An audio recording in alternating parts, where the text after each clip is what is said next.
اللہ کے رسول صلی اللہ علیہ وسلم سارے انسانوں کے واسطے رحمت بنا کر بھیجے گئے، اور اس رحمت کا ایک تقاضا یہ تھا کہ اللہ کے رسول صلی اللہ علیہ وسلم ہمیں ہر وہ کام بتاویں جو ہمارے حق میں فائدہ مند ہے۔ یہ نہ کہا جاوے کہ اس دنیا میں جو ہمارے لیے فائدہ مند ہے وہ بتاویں۔ میرے دوستو، یہ انسان اب کبھی ختم نہیں ہوگا، اب اس کے لیے مسلسل وجود ہے، مسلسل زندگی نہیں، لیکن اس کا مسلسل ایک وجود ہے، ہمیشہ کے لیے ایک وجود ہے۔ اس عالم سے یہ عالم برزخ میں منتقل ہو جاوے گا، اور عالم برزخ سے عالم آخرت میں منتقل ہو جاوے گا، رہے گا موجود ہمیشہ۔ اب اس کے لیے جو بھی نفع بخش ہے، چاہے وہ اس دنیا میں، چاہے وہ عالم برزخ میں، یا وہ عالم آخرت میں، وہ سب چیزیں اللہ کے رسول صلی اللہ علیہ وسلم ہمیں بتا کر، سمجھا کر، خود عمل کر کے دکھایا، اور اپنے بہت سارے صحابہ سے عمل کرایا۔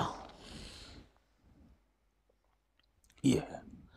اسی طریقے سے جو چیزیں ہمیں نقصان دینے والی ہیں، چاہے وہ اس زندگی میں، چاہے وہ عالم برزخ میں یا عالم آخرت میں، ان سب سے ہمیں آگاہ کیا کہ یہ تمہارے لیے نقصان دینے والی چیزیں ہیں، اور ان سے ہمیں منع کیا، ہمیں سے روکا۔ اچھی چیزوں کی ہمیں تعلیم دی اور بری چیزوں سے ہمیں روکا۔ یہ ہے۔ دوستو، دین کے 5 حصے بتائے جاتے ہیں۔ بتائے جاتے کیا ہیں؟ ایک ایمان اور عقیدہ،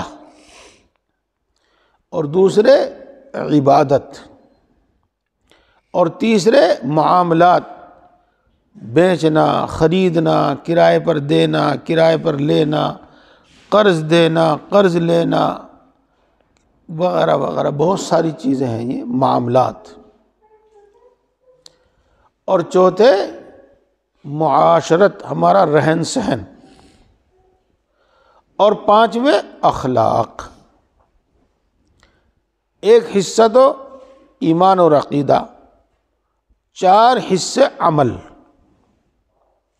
اور ان 4 حصوں میں ایک حصہ عبادت، اور 3 حصے وہ تعلیمات ہیں جن کا تعلق ہمارا اس زندگی سے ہے، اس زندگی سے، اس زندگی کے سنوارنے اور بگاڑنے سے ہے۔ ان میں بہترین تعلیمات ہمیں بتائی گئی ہیں۔ یہ حدیثیں ہیں، یہ حدیث سے بات سمجھی ہوئی ہے۔ سنیے، اپنے دوستوں اور رفیقوں کے ساتھ اچھی طرح پیش آؤ، اچھی طرح پیش آؤ۔ پہلی چیز جو سب سے پہلے دیکھی جاتی ہے وہ ہے خندہ پیشانی، ہنس مکھ چہرہ۔ اسی کے ساتھ یہ دیکھا جاتا ہے کہ آپ اس کے ساتھ برتاؤ کیا کرتے ہیں۔ آئیے، بیٹھیے، کوئی بڑے مرتبے والا ہے تو اس کے لیے کھڑے ہو گئے، یہ برتاؤ ہے۔ اور تیسری چیز، آپ اسے بات کس طرح کرتے ہیں، یہ تو اس سے ہنس مکھ چہرے کے ساتھ ملاقات، بات اس کے ساتھ، نرم کلامی، نرم مزاجی، حسب حیثیت برتاؤ، اور ادب کے الفاظ، ادب کے الفاظ۔ ادب صرف بڑوں کا نہیں ہوتا، بڑوں کا بھی ہوتا ہے اور چھوٹوں کا بھی ہوتا ہے۔ پانی لاؤ، چائے لاؤ، یہ لہجہ اور یہ الفاظ مناسب نہیں ہیں۔ جی، آپ اپنی بیٹی کو کہیں، بیٹے کو کہیں، بلکہ نوکر کو کہیں، کسی کو بھی کہیں، اب پانی پلوا دیجئے، پلا نہ دیجئے، پلوا دیجئے، ہاں چائے پلوا دیجئے۔ جی، حضرت مولانا اشرف علی صاحب تھانوی نور اللہ مرقدہ، اللہ ان کی قبر کو نور سے بھرے، خوب خوب ان کو بہترین بدلہ عطا فرماوے، ایک ایک چیز اور چھوٹی چھوٹی چیز سکھا کے گئے ہیں۔ اور اللہ تبارک و تعالیٰ نے کچھ ایسا انتظام فرمایا کہ کرامن کاتبین کی طرح ہر وقت لکھنے والے ان کے ساتھ رہتے تھے اور چھوٹی چھوٹی باتیں بھی لکھ لیتے تھے۔ فرماتے تھے کہ میں گھر میں یعنی بیوی ان کے مرتبے کا لحاظ رکھتے ہوئے کبھی یہ نہیں کہتا کہ برتن اٹھا لو، بلکہ یوں کہتا ہوں برتن اٹھوا لو۔ اب چاہے وہ خود اٹھا لیں، چاہے کسی بچے کو یا جو وہاں موجود ہیں ان کو کسی کو کہہ دیں وہ اٹھا لیں۔ یہ ہے ہمیشہ۔ حضرت مولانا مسیح اللہ خان صاحب جلال آبادی نور اللہ مرقدہ فرمایا کرتے تھے، ہر بات کا جواب دینا ضروری نہیں۔ بہت ساری باتیں ایسی ہیں جن پر خاموش ہو جانا چاہیے، بس اس واسطے کہ اگر جواب دیا جائے گا تو دوسرے کا دل ٹوٹے گا، ناگوار ہوگا، تو جواب مت دو، بس یہی۔ اور جب جواب دو تو دو چیزوں پر ضرور دھیان رکھو، آپ کا لب و لہجہ کیسا ہے، اور اس کا ضرور دھیان رکھو الفاظ کیا استعمال کر رہے ہیں، الفاظ کیا استعمال کر رہے ہیں۔ یہ دوستو اچھا برتاؤ، اور اچھے برتاؤ میں پھر آگے تک بہت ساری چیزیں آ جاتی ہیں۔ ہمدردی، بھائی وقت ضرورت پہ کام آنا، کبھی پیسے کی ضرورت پڑتی ہے تو پیسے سے کام آنا، کبھی آدمی کو مشورے کی ضرورت پڑتی ہے تو مشورے سے کام آنا، کبھی آدمی کو ساتھ چاہیے تو اس کے ساتھ کھڑا ہو جانا۔ یہ چیزیں ہیں۔ دیکھو اپنے دوستوں اور رفیقوں سے، رفیق کے معنی بھی دوست ہی کے ہیں، ساتھی کے ہیں، اچھی طرح پیش آؤ۔ اگلی بات سنیے اور دھیان سے سنیے۔ ہر شخص کے رتبے کے مطابق اس کی قدر و منزلت کرو، سب کو ایک لکڑی سے مت ہانکو، چاہے اپنی اولاد ہو، چاہے اپنا پڑوسی ہو، اپنا شاگرد ہو، اپنا ماتحت نوکر ہو، کوئی غیر ہو، غیر مسلم ہو، کوئی اپنا ہو۔ دیکھو رسول اللہ صلی اللہ علیہ وسلم نے فرمایا ہے انزل الناس علی مراتبہم، یہ اسی حدیث پاک کا ترجمہ ہے۔ جس کو کسی بھی طرح کی کوئی عزت، مرتبہ اور مقام حاصل ہے، اسی کے لحاظ سے اس کا اکرام کرو، اسی کے لحاظ سے اس کے ساتھ بات کرو۔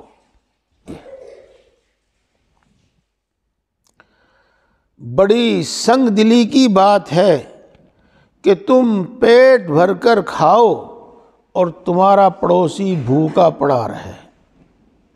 یہ ہے پڑوسی کوئی بھی ہو، مسلم ہو غیر مسلم ہو،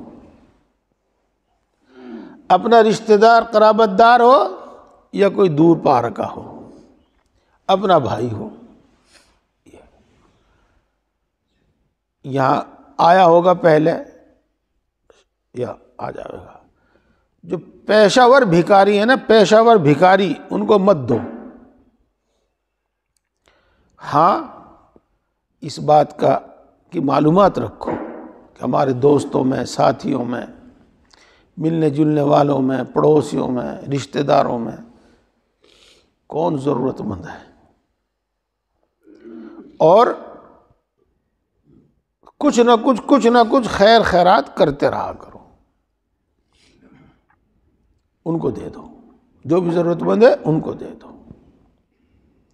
خیر خیرات کرتے وقت یہ بتانا ہی کوئی ضروری نہیں ہے. اگر آپ کسی کی بھی ضرورت پوری کریں، چاہے وہ ہدیے کے طور پر، ہبہ کے طور پر دیں، چاہے صدقہ خیرات کے طور پر دیں، کسی بھی طرح دیں، بہر صورت ثواب ملتا ہے. یہ دیکھو، پڑوسی کا خیال رکھنا چاہیے. غرض کی دوستی بالکل بیکار ہے. محض اللہ کے واسطے بے غرض دوستی اور محبت رکھو. کسی سے غرض کی دوستی، اس سے میں یہ کام لوں گا، اس سے میں یہ فائدہ حاصل کروں گا وغیرہ، یہ نہیں ہونی چاہیے. بس جس سے ہے بے غرض دوستی ہے. کچھ نہ کچھ غرض تو انسان کی ہوتی ہی ہے، لیکن لالچ نہیں ہونا چاہیے. اسی کے ساتھ ایک بات اور یاد رکھیے.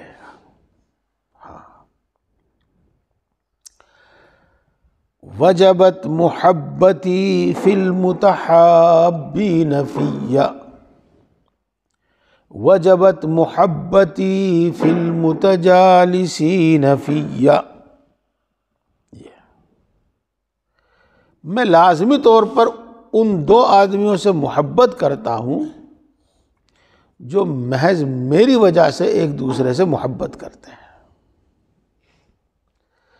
اور میں لازمی طور پر ان دو آدمیوں سے محبت رکھتا ہوں جو میری وجہ سے آپ پاس بیٹھتے اٹھتے ہیں. متجالسین فی. اس کا کیا مطلب؟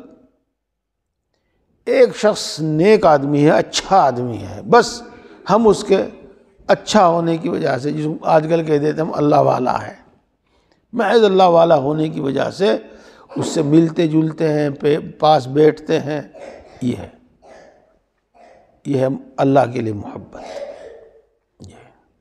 ایک حدیث پاک ہے، من احب للہ ومن ابغض للہ فقد استکمل الایمان.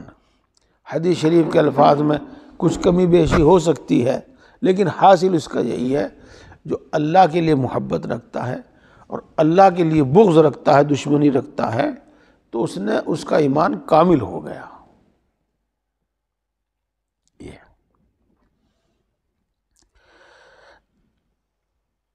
جس شخص سے تم کو محبت ہو اس کو بھی بتلا دیا کرو، کسی طریقے سے اس کا اظہار کر دیا کرو. اس سے اس کو بھی محبت ہو جاوے گی، اور اسی طریقے سے اس کا نام وغیرہ معلوم کر لیا کرو، اس سے محبت بڑھتی ہے. جس سے دوستی اور تعلق ہو اس کا دین تو بات خوب سمجھ گئے آپ. کتنی دینداری ہے اس کے اندر، کتنا تقوی ہے اس کے اندر، اور اس کی وضع، اس کی شکل و صورت، اس کا لباس، اس کو لوگ اہمیت نہیں دیتے. ہاں، سب سے پہلے انسان کی صورت پر ہی نظر پڑتی ہے، وہی نظر آتا ہے، اسی سے پتہ چلتا ہے اس کے اندر دین کی عظمت کتنی ہے، اس کے اندر دین کی بے وقعتی کتنی ہے، اللہ کا خوف، اللہ کی محبت کتنی ہے، وہ اسی سے معلوم ہوتی ہے. یہ اس کی وضع، اس کے خیالات اول دریافت کر لو، پہلے پوچھ لو. یہ میرے دوستو، یہ باتیں میں ناگواری کے ساتھ کہتا ہوں، میں ان کو کہنا پسند نہیں کرتا، لیکن ضروری سمجھتا ہوں کہ اس کے بغیر اصلاح نہیں ہوتی. ایک زمانہ تھا جب صرف مومن اور مسلمان ہونا کافی تھا ایک آدمی کے اچھا ہونے کے واسطے. پھر ان میں بھی بگاڑ آنا شروع ہوا. پھر فرق کرنے لگے کہ یہ صحابی ہے اور یہ تابعی ہے. پھر ان میں بھی بگاڑ شروع ہوا.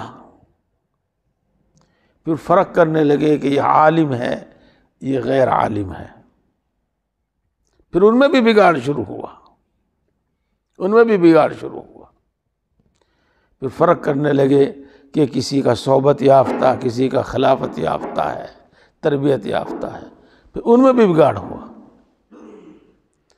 اب تو ہر آدمی کو خود ہی پرکھ لینا چاہیے، ایک بات۔ دوسری بات کہ کوئی دیوبندی، کوئی بریلوی، کوئی جماعت اسلامی، کوئی کچھ اس طرح کی چیزیں ہیں، یہ کوئی فرقہ بندی نہیں ہے، جو لوگ اس کو بڑی حقارت کے ساتھ اور مسلمانوں کی توہین کے ساتھ بیان کرتے ہیں ان کی غلطی ہے وہ۔ بلکہ جن لوگوں کے ایک قسم کے خیالات ہو گئے بس وہ ایک گروہ ہو گیا، جن کے ایک قسم کے خیالات ہو گئے وہ ایک گروہ ہو گیا بس۔ اب اس میں کس کو روک سکتے ہیں؟ مثال کے طور پر ہمارے یہاں ایک دیوبندی اور ایک بریلوی بڑی مشہور ہیں، یہ بڑے مشہور ہیں بھائی۔ جن لوگوں نے قبروں کا پوجنا شروع کر دیا، عرس منانے شروع کر دیے، ان کی قیادت کر رہے تھے بریلی کے ایک مولوی صاحب، تو وہ بریلوی کہلانے لگے۔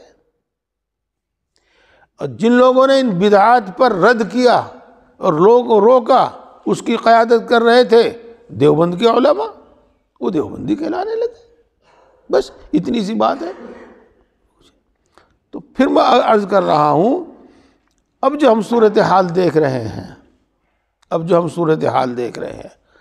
اب یوں کہہ دیا ہوا کہ یہ دیوبندی ہے، یہ بھی کوئی وہ نہیں۔ ان دیوبندیوں میں بھی بریلویوں کے خیالات آ رہے ہیں، مودودیوں کے خیالات آ رہے ہیں، بددین لوگوں کے خیالات آ رہے ہیں۔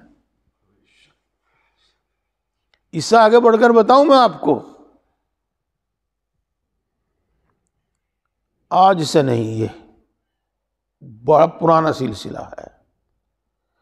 یہود و نصارہ ہمارا دین بگاڑنے کے واسطے اور ہمیں بگاڑنے کے واسطے دین کی شکل میں، اچھی باتوں کی شکل میں، قرآن و حدیث کی شکل میں ہماری طرف برائیاں منتقل کرتے ہیں۔ ہم تو ان لوگوں سے بچتے ہیں، دور رہتے ہیں، لیکن کچھ لوگ ان میں گھل مل کر رہتے ہیں۔ وہ یونیورسٹیوں میں، کالجوں میں پڑھنے والے ان میں گھل مل کر رہتے ہیں۔ ان کے اندر نہ تو اتنا تقوی اللہ کا خوف ہوتا، نہ آخرت کی اتنی فکر ہوتی، نہ دین کی اتنی سمجھ ہوتی، تو وہ ان کے اندر جو باتیں اتارتے ہیں پھر وہی باتیں وہ ہمارے مسلم معاشرے میں آگے پھیلاتے ہیں۔ بہت بڑا بگاڑ شروع ہوتا ہے۔ ان میں سے بعض لمبی چوڑی داڑھی بھی رکھ لیتے ہیں، ان میں سے بعض بہت سارے نفلوں کے پابند، نمازوں کے پابند بھی ہوتے ہیں، لیکن خیالات ان کے غلط ہوتے ہیں۔ جی، آپ اس زمانے میں سب سے بدنام فرقہ وہ ہے قادیانی، اور ہے بھی وہ پوری امت مسلمہ کے نزدیک متفقہ طور پر وہ کافر ہیں۔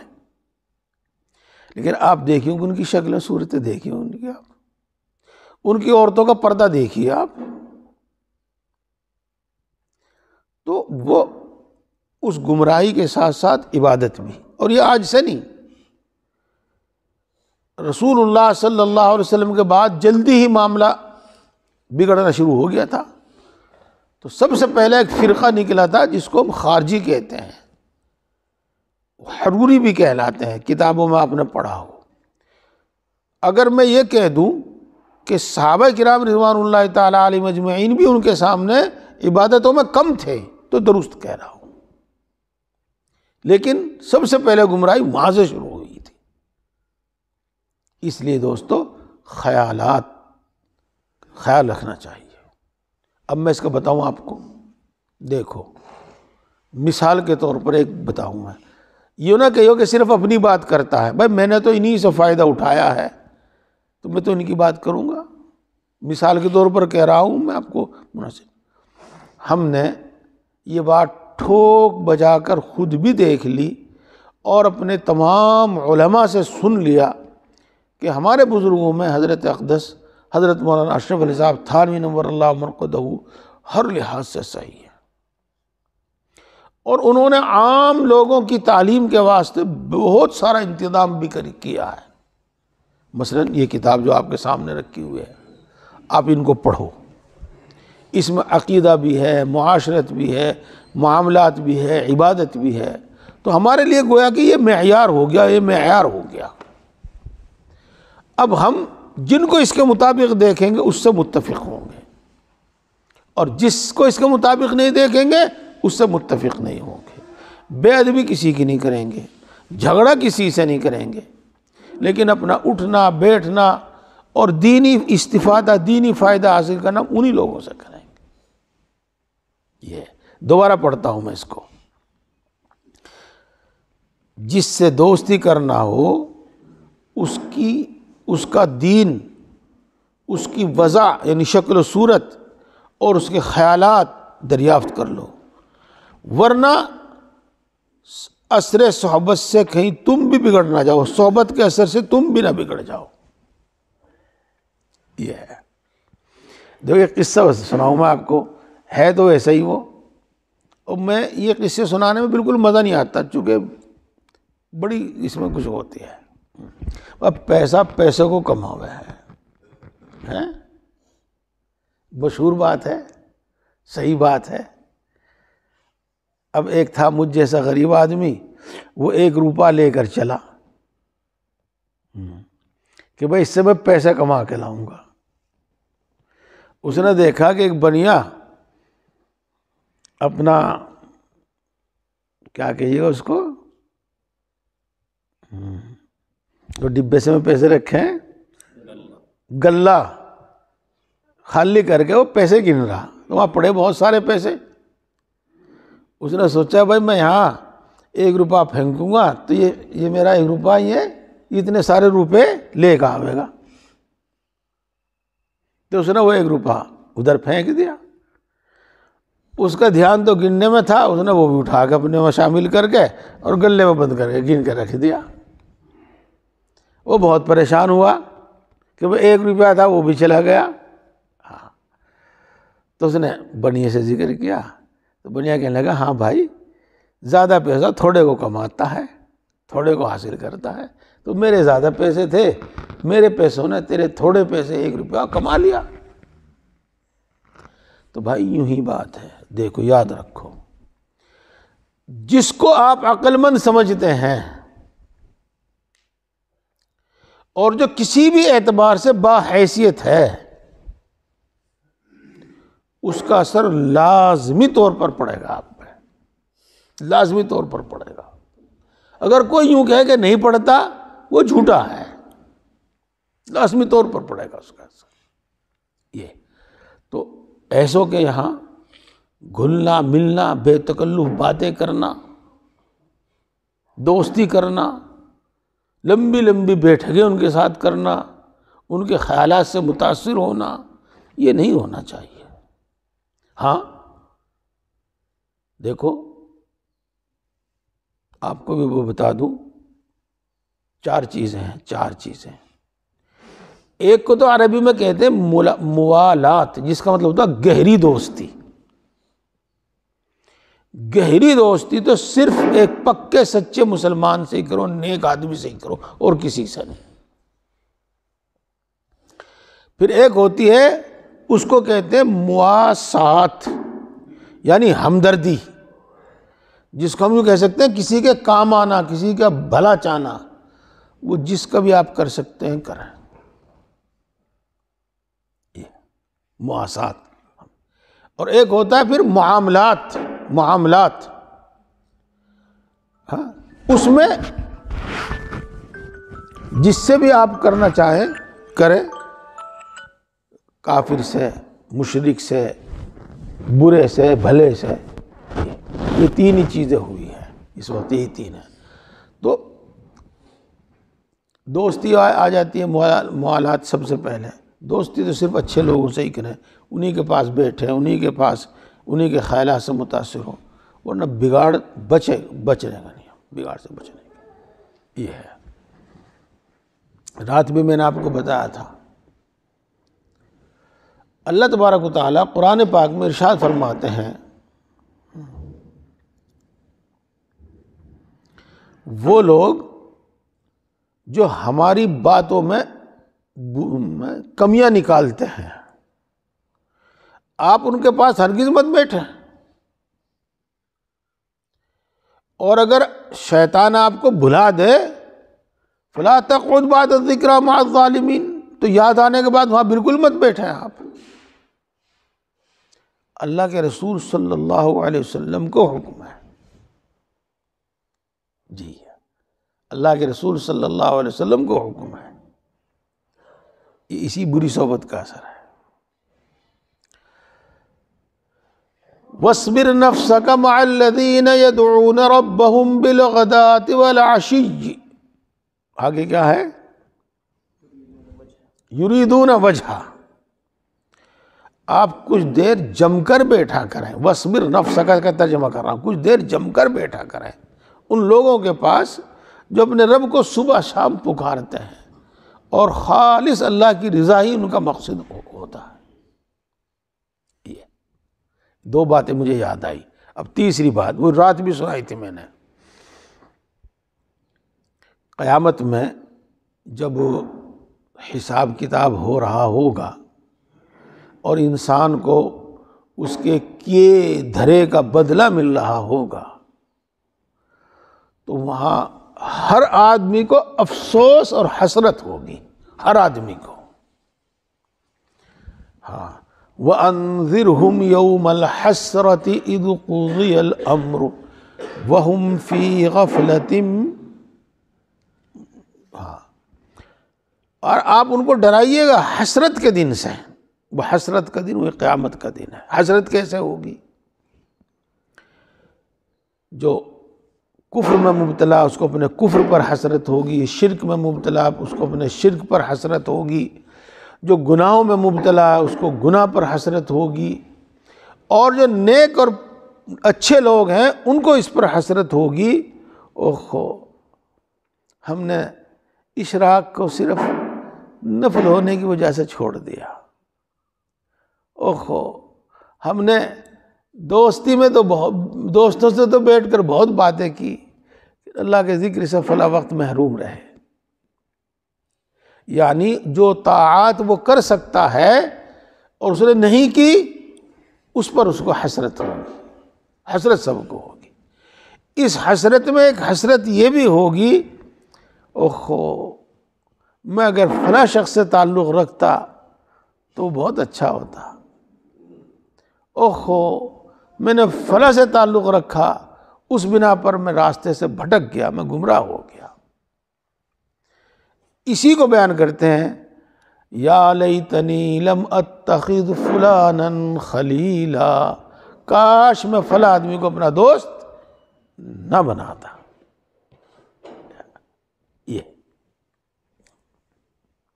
ایک اور ہے، آیت شریفہ یاد نہیں آ رہی، وہ سورہ صافات میں ہے۔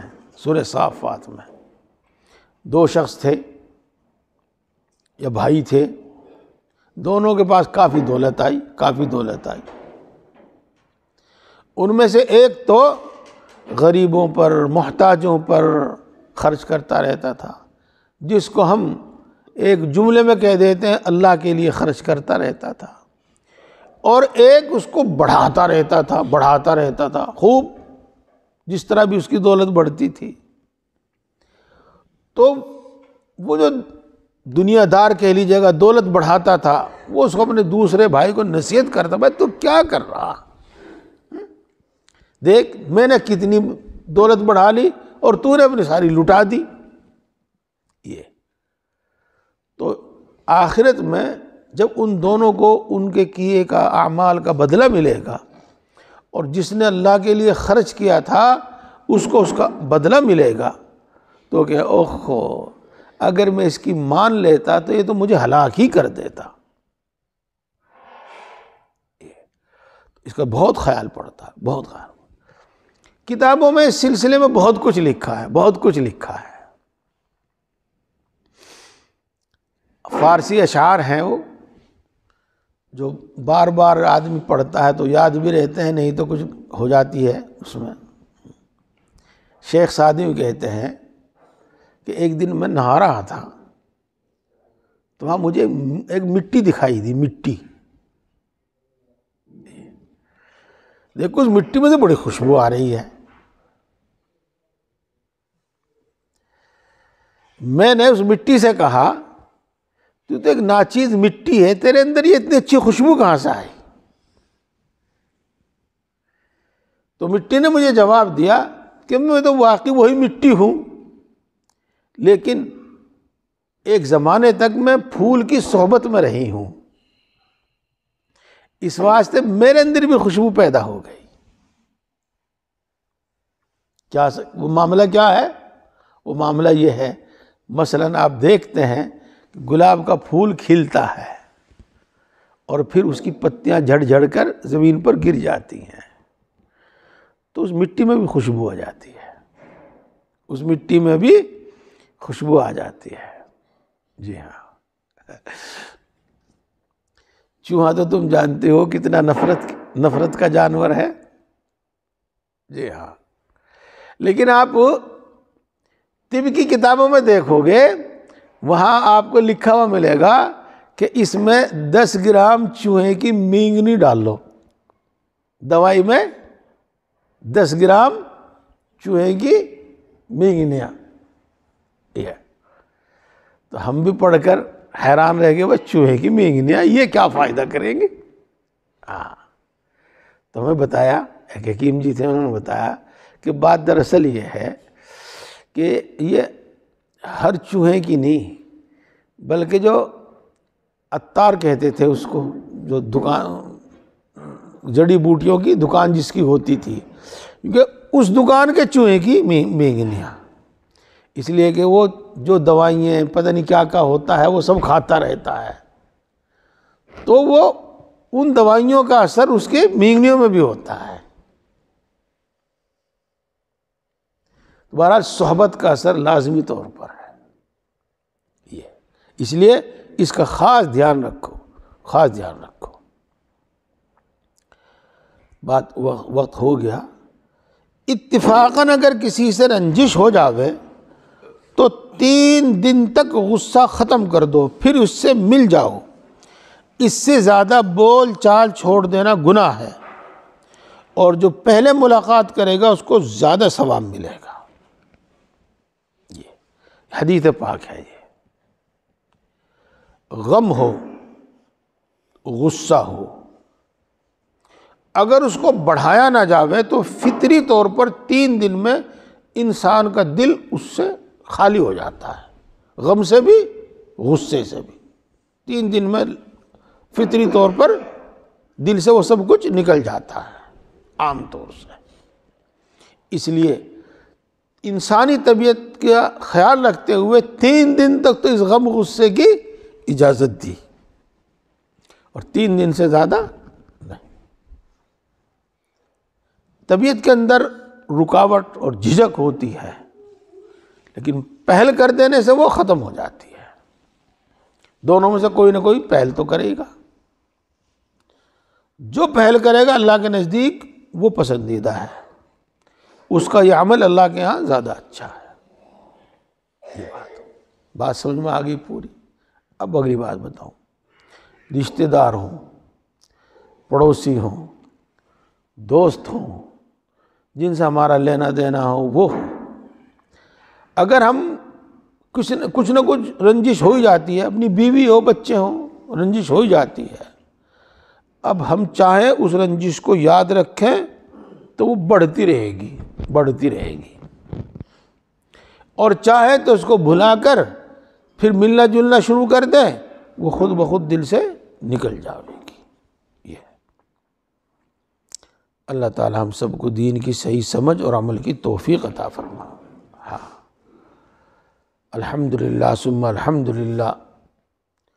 عصر کے بعد اس کتاب کی تعلیم ہوتی ہے جس میں صوفیاء کرام سالکین خصوصی طور پر اخلاق کی تعلیم اور تربیت فرماتے ہیں۔ اور الحمدللہ مغرب کے بعد عمومی سادے الفاظ میں عام ضرورت کا بیان ہوتا ہے، اور عشاء کے بعد نماز کی عملی مشق، سنتوں کا مذاکرہ، دعاؤں کا مذاکرہ وغیرہ، یہ ان چیزوں ہوتا ہے۔ الحمدللہ تہجد میں اٹھتے ہیں، تہجد پڑھتے ہیں، اور پھر اپنا اپنا ذکر اوراد و وظائف پورے کرتے ہیں، اور پھر فجر کے بعد معاشرت کی تعلیم ہوتی ہے۔ تو بڑا جامع نظام ہے، بڑا جامع نظام ہے، یہ سب تعلیمات اس کے اندر آ گئی، علم بھی، عمل کی مشق بھی، معاشرت کی، عقیدے کی تعلیم بھی، سب چیزوں کی تعلیم آ گئی۔ اس لیے میرے پیارے بھائیوں، سہارنپور کے لوگ بھی باہر سے تو جاتے ہیں، وہ ہوتا ہی ہے، عصر سے اور اشراق تک کا وقت فارغ کر لیا کرو، مہینے میں ایک مرتبہ۔ اپنے جو اور کاروبار ہیں، اپنی اور جو ضرورتیں ہیں، ان کو آگے پیچھے کر کے اس دن کو یہیں کے لیے رکھا کرو، یہیں کے لیے رکھا کرو۔ کھانا، سونا، یہ تو انسان کے واسطے ضروری ہے ہی۔ ان سب چیزوں کا یہاں انتظام اسی لیے کیا گیا ہے تاکہ آدمی پوری توجہ کے ساتھ اور بے فکری کے ساتھ اسی میں منہمک رہے، اسی کام میں رہے۔ اس واسطے خود بھی تشریف لایا کریں اور اپنے دوست احباب کو بھی ساتھ لے کر آیا کریں۔